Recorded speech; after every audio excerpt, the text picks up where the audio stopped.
Theo Beaumont had not planned to get proposed to between a chocolate fountain and a man in a sequined falcon costume.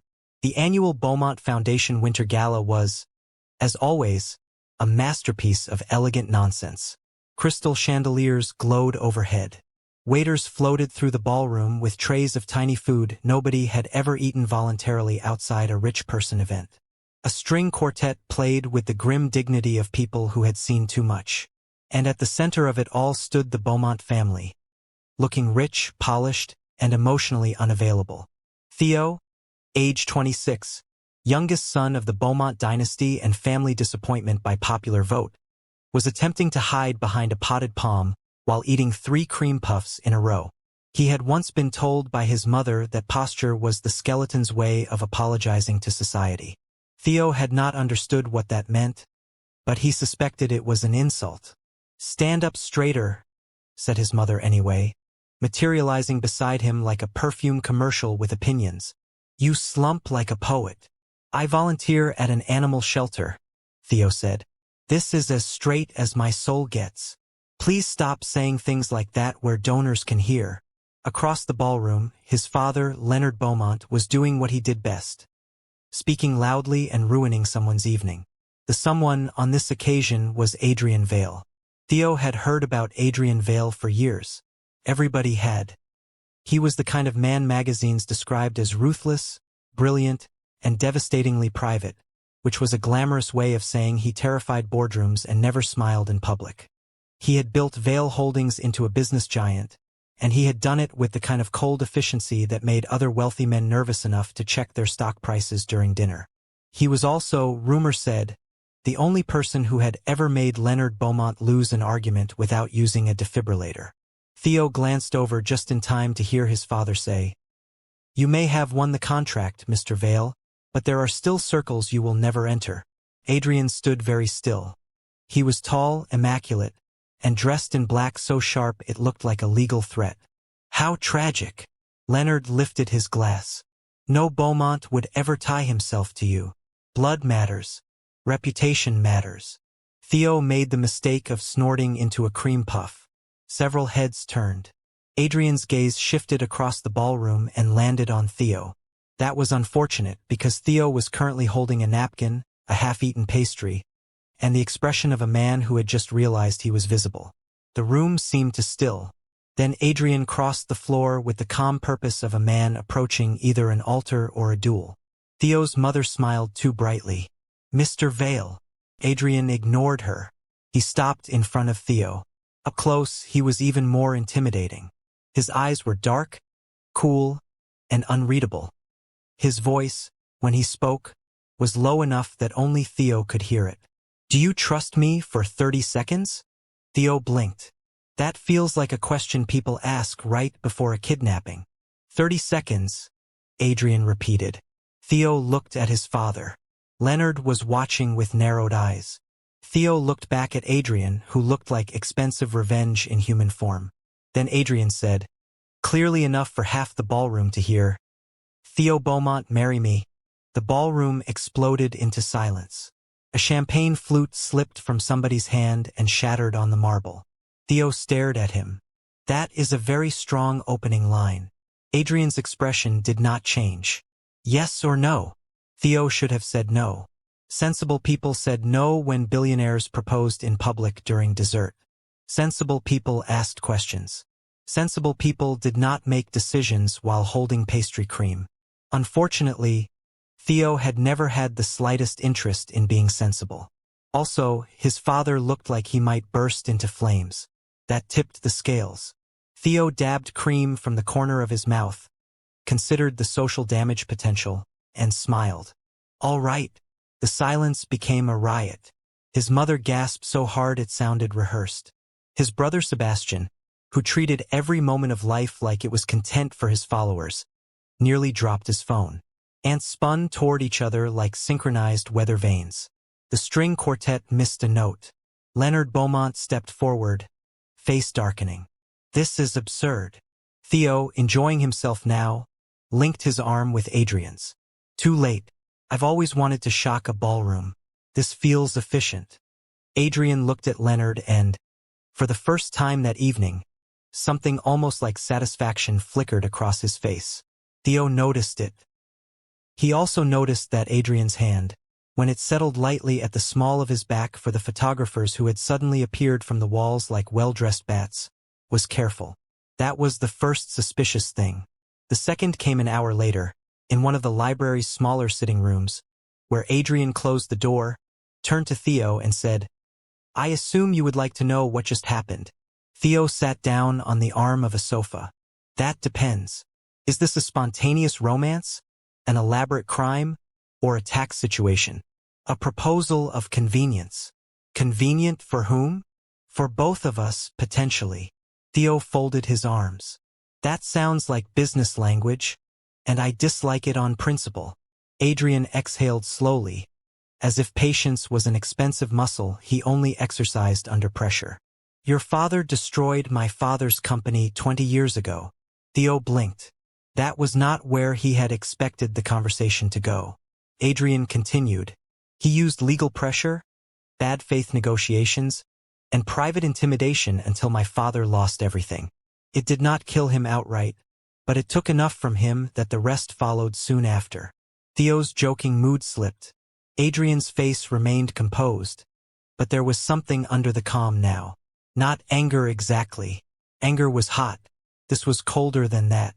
This had been frozen and sharpened. "I have spent years building enough power to return the favor," Adrian said.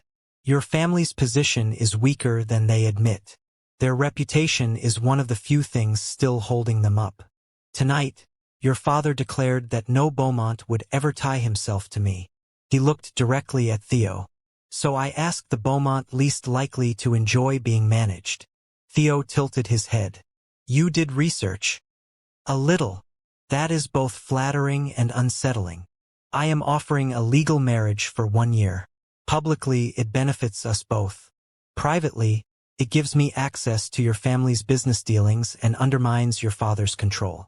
In return, I will pay you generously, shield you from your family's retaliation, and at the end of the year you walk away with complete financial independence." Theo stared at him for several seconds. Then he said, "You proposed to me as part of a revenge plan." "Yes. That is, objectively, terrible." "Yes. And yet somehow still the most interesting thing that has happened to me all year." Adrian looked briefly confused, which improved him considerably. Theo stood, wandered to the fireplace, and looked at the portrait of some dead Beaumont who had certainly been insufferable. "You should know something. If your plan involves emotionally devastating my family, I am listening. If it involves emotionally devastating me, I become much less fun." Adrian's voice softened by a fraction. "That is not my intention." Theo turned. "You think I'm close to them. You are not." Theo laughed once. "Mr. Vale, my family remembers my birthday by checking old press releases." That made Adrian go very still. Theo shrugged. "I'm useful for photos, charity events, and making Sebastian look disciplined by comparison. I was supposed to marry someone suitable eventually. Some banker's son with cufflinks and no pulse. You just got there first." The silence stretched. Then Adrian said, "My offer stands." Theo studied him. Adrian looked like a man built entirely from control and expensive tailoring. He had proposed marriage like he was filing litigation. He was using Theo to strike at the Beaumonts. And still, Theo had the strange sense that Adrian would keep his word exactly as given. "Fine," Theo said at last. 1 year. But I have conditions." Adrian nodded once. "Name them." "No lying to me after tonight." "Agreed." "No insulting shelter animals. Ever." Adrian blinked. "That was not on my list of expected terms." "Adapt." A pause. "Agreed. 1 Saturday a month with no business calls. I run 6 companies. You will survive." Another pause. "Agreed." Theo pointed at him. "And you have to answer honestly when I ask whether you actually like my cooking." "Do you cook?" "Terribly. But honesty is important." Something happened then. Not a smile. Adrian Vale did not seem like a man who smiled without a permit. But the severe line of his mouth shifted at one corner. "All right," he said. Theo held out his hand. Then congratulations on your extremely questionable engagement. Adrian looked at the hand for half a second, then shook it. His grip was warm. That was the third suspicious thing. The wedding was arranged in 12 days, which was either romantic, tactical, or proof that the very rich considered common sense a decorative object. Theo's mother hired a wedding planner named Celeste who had the eyes of a battlefield commander and referred to floral arrangements as if they were military assets. She dismissed 12 cakes, 6 violinists, and 1 priest for insufficient gravitas. Theo's older brother Sebastian tried to turn the rehearsal dinner into a sponsored event. You cannot hashtag my marriage, Theo told him. I can if a watch brand pays for the tuxedo, Sebastian said. You are the reason strangers think rich people deserve documentaries. Adrian, who had come to collect Theo for a legal meeting, paused in the doorway and said, That may be the wisest thing anyone has said in this house. Sebastian looked offended. Theo looked delighted. Leonard Beaumont refused to speak directly to Adrian unless witnesses were present. Regina Beaumont insisted on pretending the marriage had been her idea, which fooled nobody, least of all her. Several aunts declared the match electrifying, which in family language meant socially dangerous, therefore entertaining. Through all of it, Adrian remained calm. That was especially irritating to everyone else. Theo saw the cracks only in private. A tightening around the eyes when Leonard baited him. A stillness too rigid to be ease. A file folder he kept locked but always within reach. Revenge had structure with Adrian. It wore cufflinks. On the morning of the wedding, Theo stood in front of a mirror while his tailor made final adjustments and thought, with unexpected clarity, that he was making the single strangest decision of his life. His best friend Mina, who ran the shelter and feared no one, leaned against the doorframe eating grapes from a bridal emergency tray. You look good, she said. That is helpful, because I feel like an accidental prince in a romantic conspiracy. You accepted a public proposal from a man who looked at your father like he was evaluating property damage. That is true. Mina popped another grape into her mouth. Do you like him? Theo considered that. I don't know him, he said. That was not my question. Theo looked at his own reflection. I think, he said slowly, that he is trying very hard to be a bad idea. And I am excellent at adopting bad ideas. Mina laughed. Then marry him and text me if the penthouse has a panic room. It did. Theo discovered that 2 days later. The wedding itself was lavish in the way only rich people and historical empires could manage. White roses, candlelight, a string quartet that had emotionally recovered from the engagement gala, photographers, society pages, one small child from the extended family who loudly asked why the grooms looked like they were being elegant at each other. Theo nearly laughed during the vows. Adrian did not. But when Theo's cuff caught on a button and he muttered, Wonderful, I'm being defeated by tailoring, Adrian stepped closer, freed it without fuss, and murmured, Try not to declare war on the suit until after the ceremony. Theo looked up. Adrian's face was still solemn. But there it was again, that near smile hovering at the edges like a secret he had not agreed to reveal. The kiss, when it came, was brief and respectable and entirely suitable for every family-friendly platform on earth. It still made the room tilt very slightly. Afterward, at the reception, Leonard cornered Theo near the champagne tower. This farce ends the moment it becomes inconvenient, he said. Theo sipped his drink. For whom? For you, Leonard said sharply. Do not mistake this for freedom. Theo should have been used to that tone. He had heard it all his life. Cold command disguised as paternal concern. Before he could answer, Adrian stepped in beside him. He is standing right here, Adrian said. Leonard turned. This is a family conversation. No, Adrian said. You lost the right to call it that when you began speaking to him like a transaction. For one glorious second, Leonard Beaumont had no reply. Theo looked at Adrian. Adrian was still facing Leonard, expression flat, voice calm, but Theo felt something shift inside him anyway. It was small, barely noticeable, just enough to be inconvenient. His new husband, who had married him for revenge, had just defended him with the kind of immediate certainty Theo's own family had never bothered to learn. That was suspicious thing number 4. The penthouse looked like a magazine spread designed by someone allergic to joy. Everything was black, white, silver, or glass. The living room had a grand piano nobody played. The kitchen gleamed like a laboratory.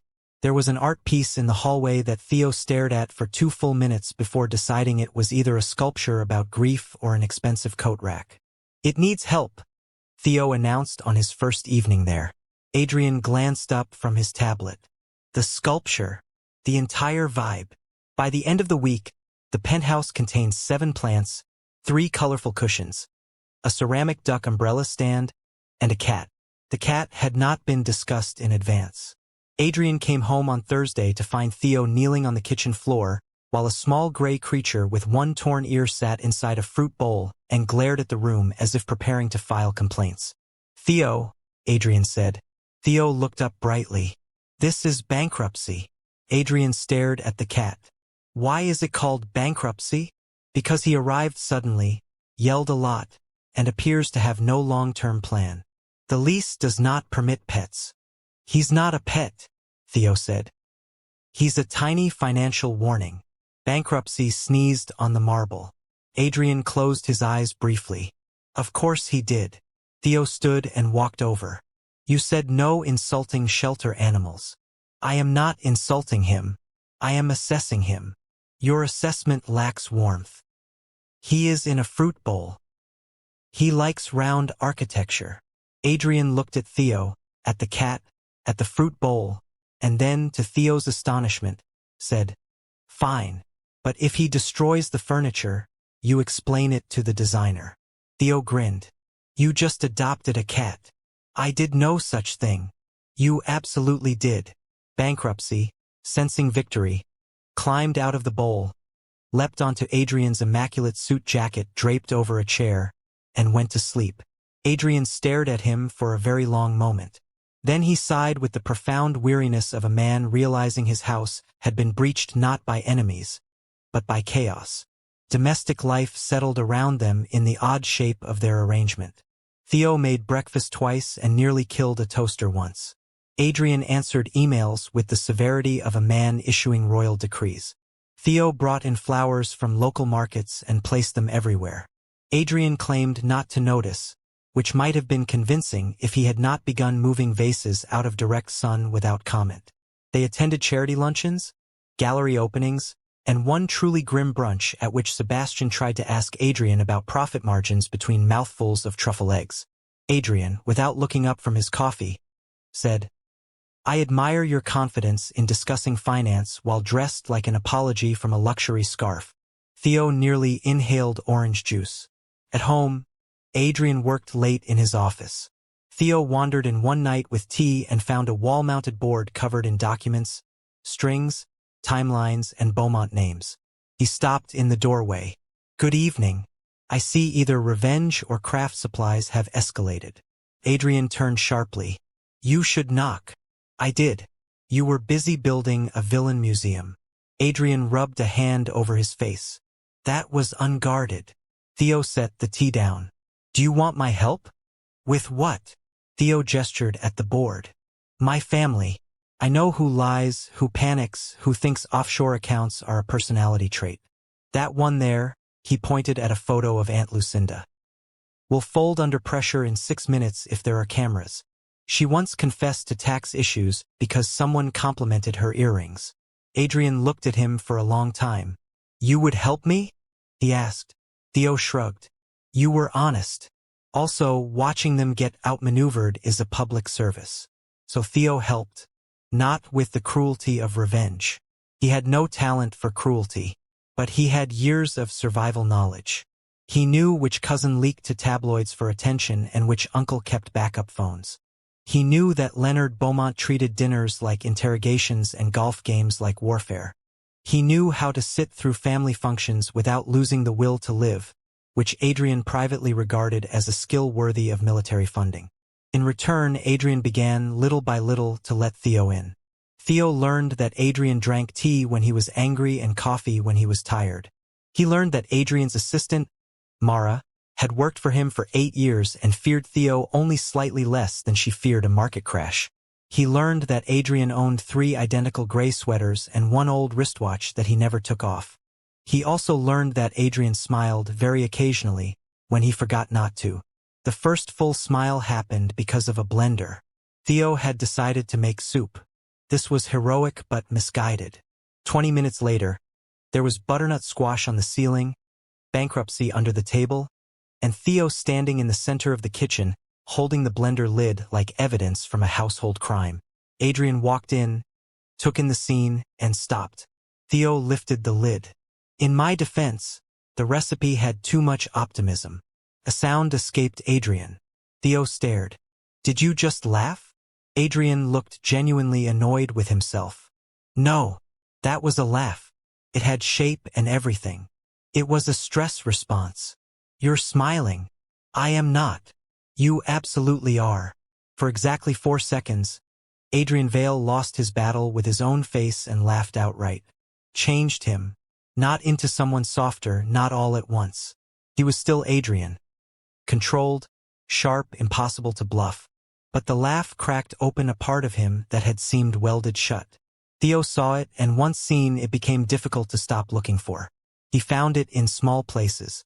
In the way Adrian silently replaced Theo's broken plant shelf with a sturdier one before Theo could mention it. In the way he attended Theo's shelter fundraiser, despite claiming he had no interest in competitive bake sale economics. In the way he stood through an entire afternoon of children painting pet portraits because Theo had asked, and only flinched once when a 6-year-old offered to draw him less grumpy. At the fundraiser, Theo wore an apron printed with cartoon puppies and spent an hour directing traffic between the cake table and the adoption booth.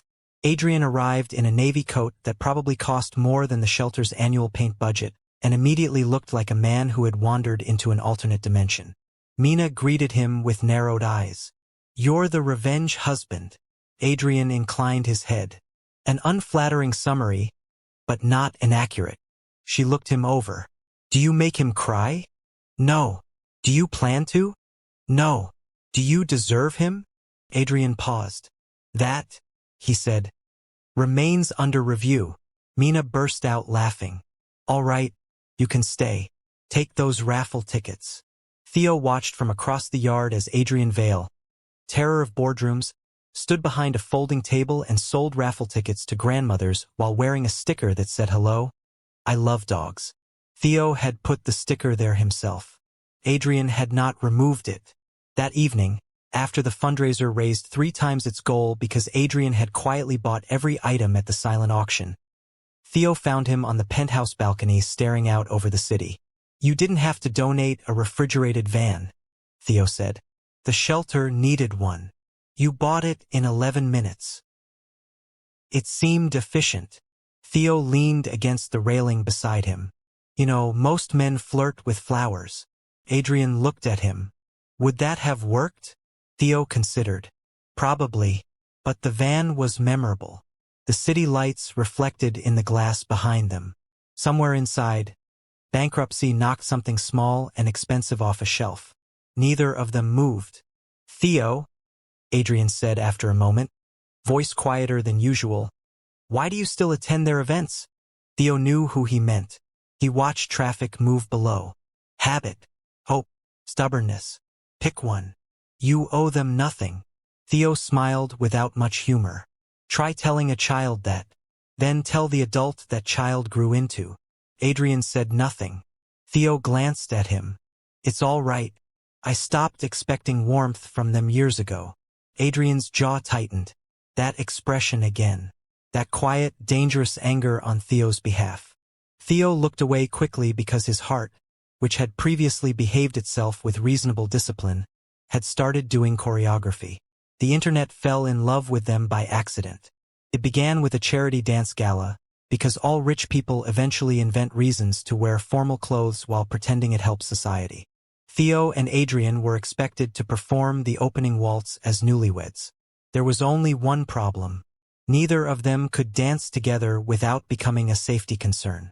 Theo liked improvising. Adrian liked plans. Theo counted out loud and forgot the count halfway through. Adrian moved with precision until Theo said things like, "What if we trusted the music?" And Adrian looked like he wanted to sue the music. Their dance instructor, a severe woman named Yvette, watched them attempt a turn and muttered, "Chemistry excellent. Coordination tragic." On the night of the gala, they entered the floor under chandeliers and collective expectation. The first 20 seconds were fine. Then Theo stepped on Adrian's shoe. Adrian adjusted, recovered, and nearly guided them back on track until Theo turned too early. Adrian caught him by the waist to stop him falling, and the movement somehow became elegant by sheer force of panic. A murmur went through the room. Theo stared up at Adrian. Was that on purpose? No. Good. It felt creative. Then the orchestra changed tempo unexpectedly because the conductor, as it turned out, was a romantic and possibly a menace. Theo laughed.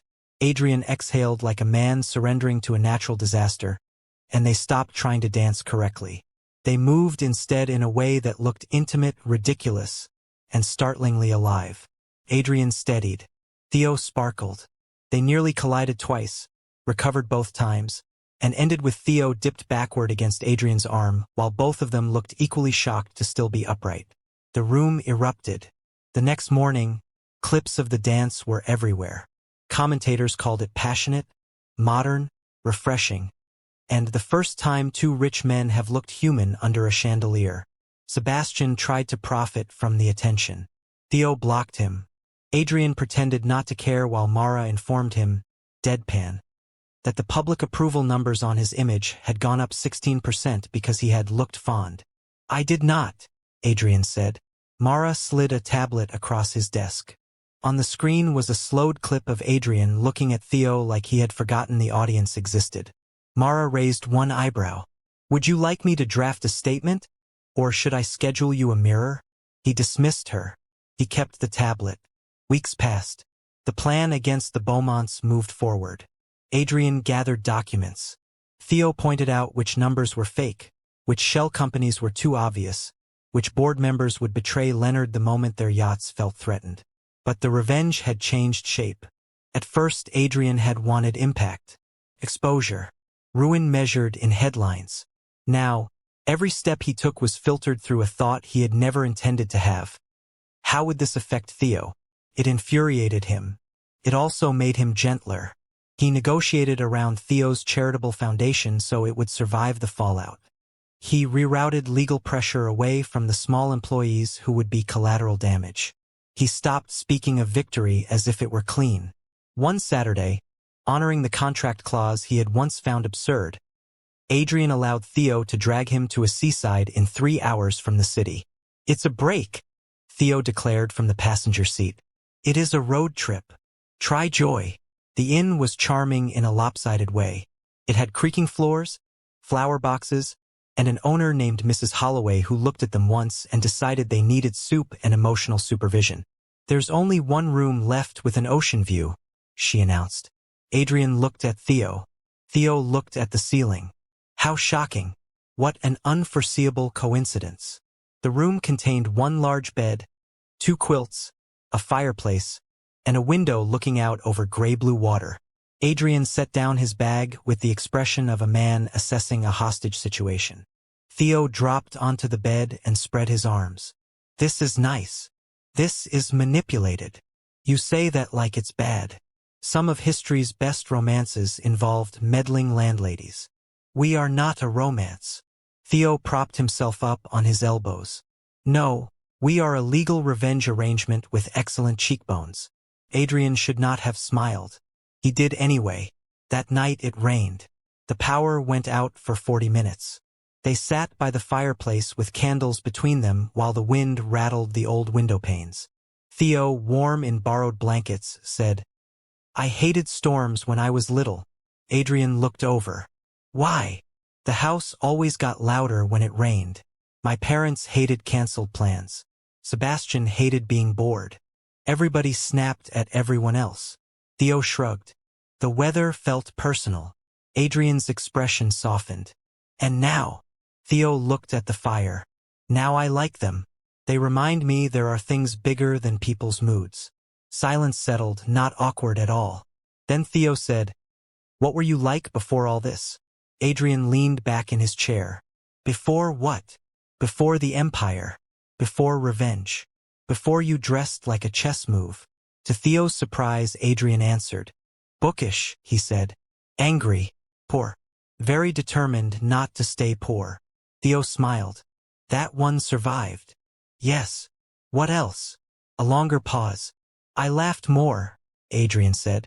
Theo looked at him carefully. "You still can." Adrian met his eyes. The moment stretched. Firelight flickered. Rain tapped the glass. Somewhere downstairs, Mrs. Holloway yelled at someone named Dennis for oversalting chowder. Then there was a knock, and a goat stuck its head into the room. Theo blinked. "Is that normal here?" Mrs. Holloway appeared in the hall, breathless. "That is Bernard. He escapes during storms. He likes wool." Bernard promptly bit Adrian's scarf. The moment was ruined so completely that Theo folded in half laughing. Adrian, holding one end of his expensive scarf while a damp goat held the other, looked at him with the expression of a man abandoned by fate. That was the night Adrian realized he was in love. Not because of the almost moment by the fire, though that had not helped. Not because Theo looked beautiful in candlelight, though he did. Not because Theo could make silence feel safe. It was because, while Theo laughed so hard he nearly slid off the bed, Adrian looked at him and thought, with terrifying certainty, that he would dismantle half the world before letting that laughter disappear. Love, he discovered, did not always arrive with poetry. Sometimes it arrived with a goat. From then on, he was finished. Hopelessly, inconveniently, absolutely finished. He noticed too much. Theo humming while watering basil on the rooftop garden. Theo talking sternly to Bankruptcy as if the cat had moral obligations. Theo falling asleep in the car after long events, tie crooked, mouth slightly open, trusting Adrian enough not to pretend alertness. He noticed when Theo was quiet after calls from his mother. He noticed when he was tired. He noticed when Dr. Nikhil, the charming veterinarian from the shelter, made Theo laugh a little too easily. "You are glowering," Mara informed Adrian after one shelter meeting. "I am thinking." "You are thinking in the direction of a man with good hair and a stethoscope." Adrian ignored her. Mara added, "This is embarrassing for you, but compelling for the rest of us." Theo noticed eventually. Not the full truth, just the signs. The extra cup of tea appearing beside him before he asked. The way Adrian remembered every small preference. The way his voice changed when he said Theo's name now, softer around the edges, as though it mattered to say it correctly. Theo, who had walked into the marriage amused and unguarded, found himself standing in the middle of it one evening with flowers in his hands and feelings he could no longer pretend were decorative. That was the precise moment Sebastian ruined everything. It happened at Leonard and Regina Beaumont's 30th anniversary gala, a glittering event built almost entirely out of denial. The family was under pressure. Rumors about finances had begun to spread. Leonard was trying to project strength. Regina was wearing diamonds large enough to count as architecture. Theo had not wanted to attend. Adrian had. "We need to be there," Adrian said. "You say that about things involving danger and canapes." Adrian took Theo's hand briefly before they entered the ballroom. "Stay near me." Theo looked at him, surprised by the seriousness in his tone. "All right." For the first hour, it was manageable. Leonard postured. Aunts gossiped. Sebastian live-streamed himself pretending to understand champagne. Theo endured 3 conversations about tasteful investment and 1 about linen. Then Sebastian took the stage. "Before the toast," he said into the microphone, smiling with all the sincerity of a decorative knife, "I thought the family deserved a little honesty." Theo felt Adrian go still beside him. Sebastian held up a document. Even from across the room, Theo recognized Adrian's signature. Then he recognized his own. A copy of the marriage contract. The original draft. The one with the compensation clause. The access provisions. The beginning of the plan written in cold legal language no amount of later tenderness could erase. The room went silent. Sebastian, delighted with himself, read aloud, "Marriage to be entered for strategic purposes relating to Beaumont family leverage." "Stop," Adrian said. His voice cut across the ballroom like glass. But it was too late. Every eye had turned. Theo stood perfectly still. He could hear blood rushing in his ears. Around him, faces sharpened into curiosity, pity, scandal. Leonard looked triumphant. Regina looked faintly horrified, though it was difficult to tell whether for Theo or for the headlines. Sebastian lowered the paper with theatrical innocence. "Oh, was that private?" Theo looked at Adrian, and there it was. Not the lie. Adrian had told him that first night. Adrian had never hidden the origin. But hearing it here, displayed like a party trick, stripped of every change that had happened since, felt different. It turned months of confusion into spectacle. It made Theo look like the last man in the room to realize he had once been chosen as a weapon. Adrian stepped toward him. "Theo." Theo took a breath. "You married me for revenge." Adrian's face tightened. "At the beginning, yes. The beginning." A room full of people leaned in. Theo laughed softly, because the alternative was much worse. "That is such a terrible sentence." "It changed," Adrian said, and for the first time since Theo had known him, there was no polish left in his voice, only urgency. "You know it changed." Theo did know. That was what hurt. He looked down once, then back up. "I know I wasn't the target," he said quietly, "but somehow I still got hit." Adrian's expression cracked. Theo turned before anyone could see the rest of his face. He left the ballroom to a background chorus of whispers. One dropped champagne glass, and Aunt Lucinda exclaiming, "I told you all men were administrative problems." He spent the night at Mina's apartment with Bankruptcy, who had somehow been smuggled out in Theo's overnight bag because the cat respected drama. Mina sat beside him on the couch and handed him tea. "Do you want comfort?" she asked. "Or do you want me to set a very expensive car on emotional fire?" Theo gave a weak laugh. "Comfort. Cowardly choice." "Fine." He stared into his cup. "He told me from the start." "But he didn't tell the room from the start," Mina said. "Different injury." Theo nodded. That was the miserable part. Adrian had been honest. And yet honesty at the beginning did not protect against humiliation later. Theo had let himself believe the origin did not matter anymore because everything after it had mattered so much. He had let himself fall in love with a man who had started with strategy and ended, apparently, with feelings. Unfortunately, the middle still existed. Across the city, Adrian did not sleep. He had spent years planning the destruction of Leonard Beaumont with care precise enough to qualify as architecture. None of his plans had accounted for the possibility that the one person he wanted to protect from the fallout would be the one person he could not bear to lose.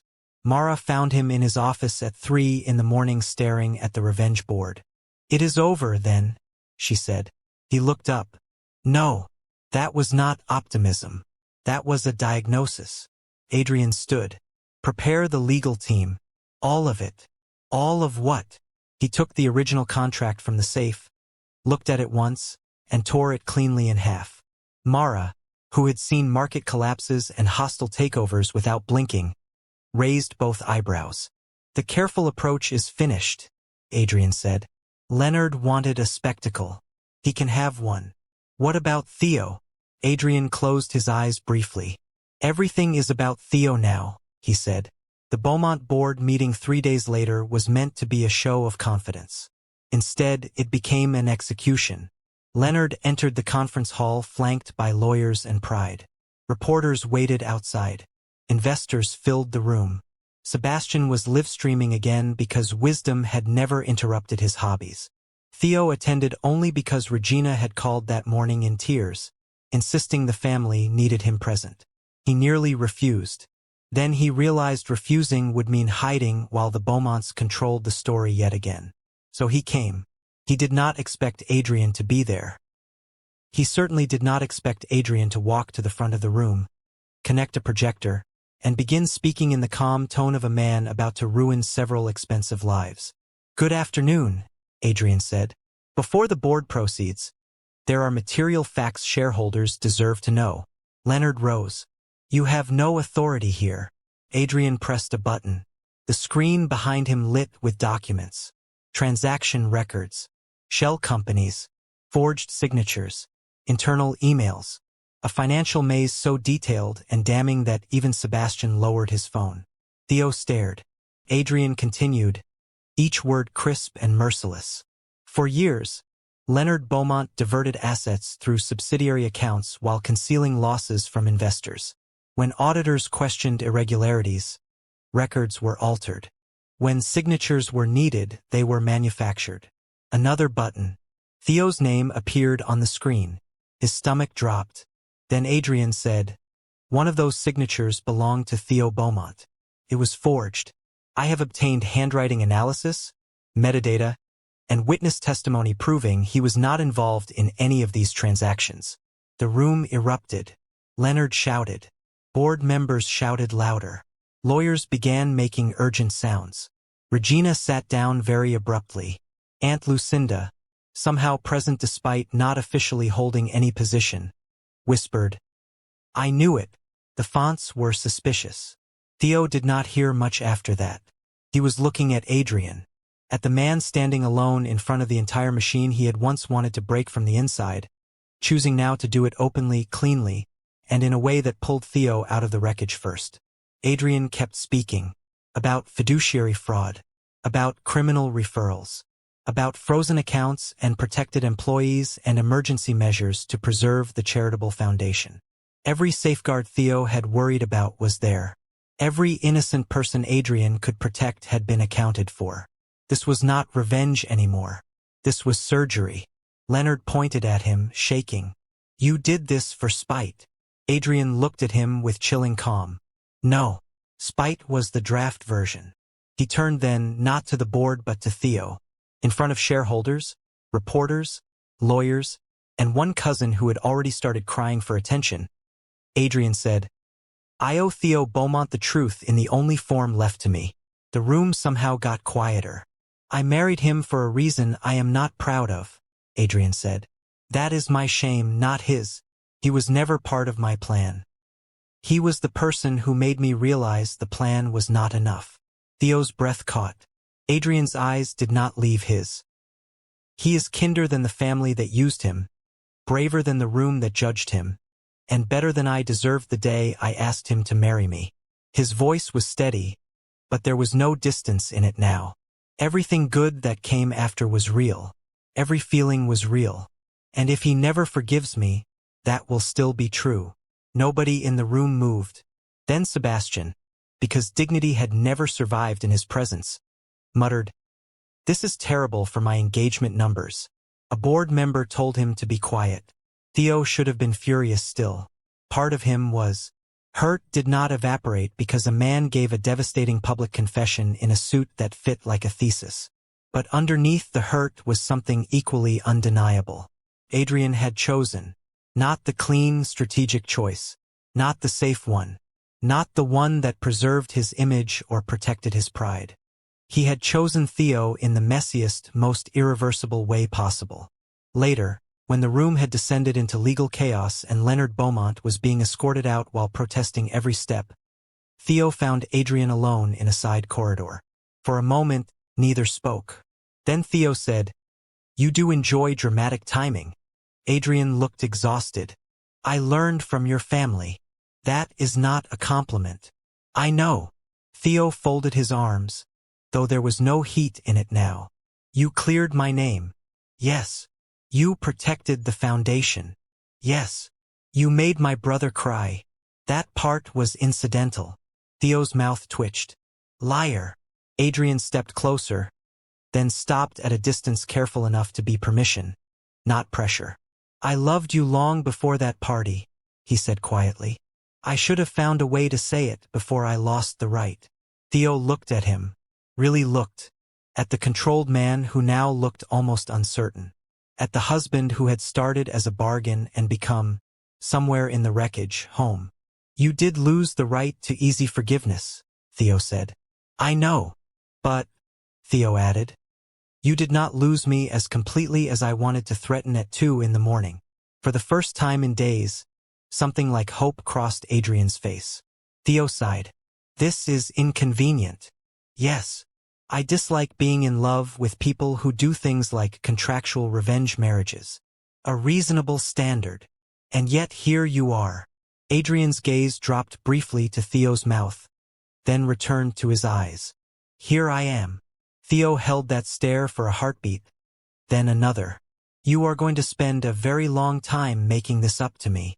Adrian nodded. Gladly. Theo stepped forward, took hold of Adrian's tie, and kissed him. It was not polite. It was not brief. It was not suitable for committee review. It was, however, exactly as deserved. When they parted, slightly breathless, Adrian rested his forehead lightly against Theo's for a second that felt bigger than the entire building. From the corridor entrance, Aunt Lucinda said, Finally, I have lost $50 waiting for that. Neither of them had heard her approach. Theo groaned. Adrian closed his eyes. Aunt Lucinda waved a hand. Do continue your healing. I only came to say Leonard fainted into a decorative fern. Theo burst out laughing. Adrian, helplessly, laughed with him. 6 months later, Theo Beaumont no longer answered to Beaumont in any meaningful emotional sense. Legally, yes. Socially, occasionally. But the old weight of the name had loosened. Leonard's empire had fractured under investigation. Regina had taken up philanthropy with the fervor of a woman trying to be photographed beside better headlines. Sebastian now ran an online brand selling artisanal jam and motivational quotes, which was somehow exactly his level. Theo had other things to do. His flower cafe opened on a bright spring afternoon on a corner lot with wide windows, trailing ivy, and tables painted in cheerful colors Adrian had pretended not to have opinions about while secretly vetoing 6 shades of yellow. It was called Second Bloom.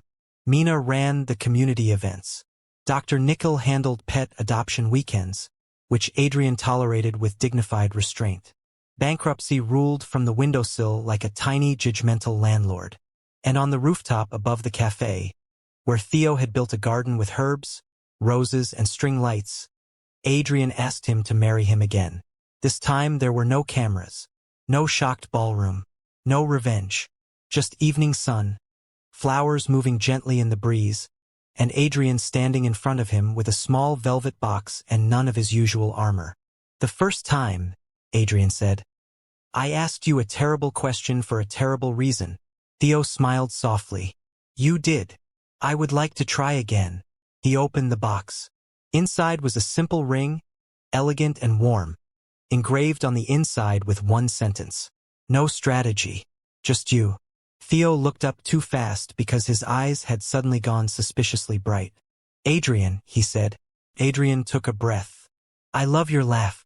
I love your terrible soup and your impossible plants and the way you talk to every animal like it is a difficult cousin.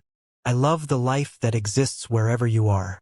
I love that you made this place out of hope when you had every reason not to trust it. His voice lowered. Marry me for real. Not as leverage. Not as spectacle. Just as me. Theo let out a shaky laugh. You know we are already legally married. Yes, Adrian said. I was hoping for emotional paperwork. That is, unfortunately, very romantic. I was advised to be direct. Mara and Mrs. Holloway, they have formed an alliance. Terrifying women. Very. Theo stepped forward, slid one hand against Adrian's cheek, and kissed him once before answering. Yes, he said, but this time I'm keeping the terms. Adrian's eyes warmed. Name them. 1 cat becomes 2 if necessary. Adrian nodded. Accepted. Monthly Saturdays remain sacred. Accepted. You have to keep laughing. Something in Adrian's expression gentled all the way. Accepted, he said. Then Theo added, and no more marrying me out of vengeance. Adrian pulled him close, smiling now without resistance, without caution, without any of the old distance at all. Never again, he said. Below them, the cafe lights glowed. Mina was arguing cheerfully with a supplier. Nickel was losing a battle of dignity to a beagle in a bow tie. Bankruptcy sat in the window like a disapproving magistrate. The city moved around them, loud and alive and utterly uninterested in whether either of them had once started this story badly. What mattered was the ending. And in the end, Adrian Vale did get revenge on the Beaumont family. It just turned out that the best part of it was not the downfall. It was stealing their least appreciated son, loving him properly, and making sure nobody ever used him as a bargaining chip again. Also, years later, whenever anyone asked how they met, Theo always smiled and said, "He proposed near a chocolate fountain and accidentally fell in love with the wrong part of his own plan." Adrian would usually correct him. "The best part," he would say. Theo never argued with that, because by then he knew it was true. The end.